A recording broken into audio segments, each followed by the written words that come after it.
Hello மக்களே, welcome to my channel. இன்றைக்கி நம்ம பார்க்க போகிறது இவ்வளோ பெரிய மீனாக இருக்குதுன்னு பார்க்குறீங்களா? இந்த மீன் பேர் தான் சூரை மீனா. இதுவும் சின்ன மீன் தானா, இதுலேயும் பெருசு இருக்கா. நம்மளுக்கு இன்றைக்கி கிடச்சது சின்ன சூரை தான் மக்களே. இதை கட் பண்ணுறது எப்படிங்கிறத நம்ம பார்க்கலாம். மாமி எக்ஸ்பீரியன்ஸ்னால அவங்களுக்கு சின்ன கத்தியே போதும். உங்களுக்கு வேணுன்னா நீங்கள் பெரிய ஷார்ப்பான கத்தி எடுத்துக்கலாம். இது கொஞ்சம் ஹார்டாக தான் இருக்கும், அதனால தான் சொன்னேன். ஃபஸ்ட்டு தலை போர்ஷனை அவங்க கட் பண்ணி எடுக்கிறாங்க. இது சின்ன மீனால் 3 துண்டாக போடுறாங்க.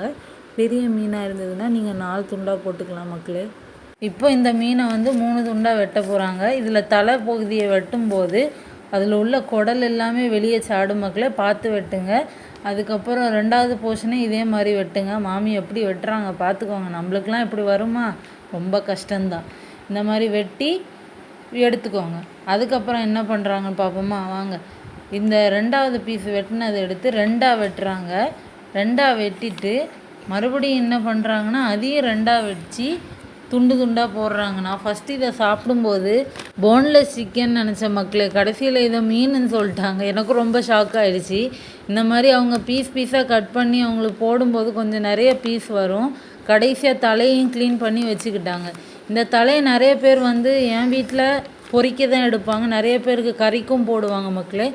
எங்கள் வீட்டில் பொரிச்சது தான் எல்லோரும் சாப்பிடுவாங்க, அதனால் கறிக்கு போடலை. கடைசியாக இப்போ என்ன பண்ணுறாங்கன்னா உப்பு போட்டு கழுவுலாம் மக்களே. அந்த உப்பு போட்டு நம்ம கழுவும் போது அது உள்ள அந்த எண்ணெய் பிசுப்பு அது எல்லாமே போயிடும், வளவளப்பு தன்மை எல்லாமே.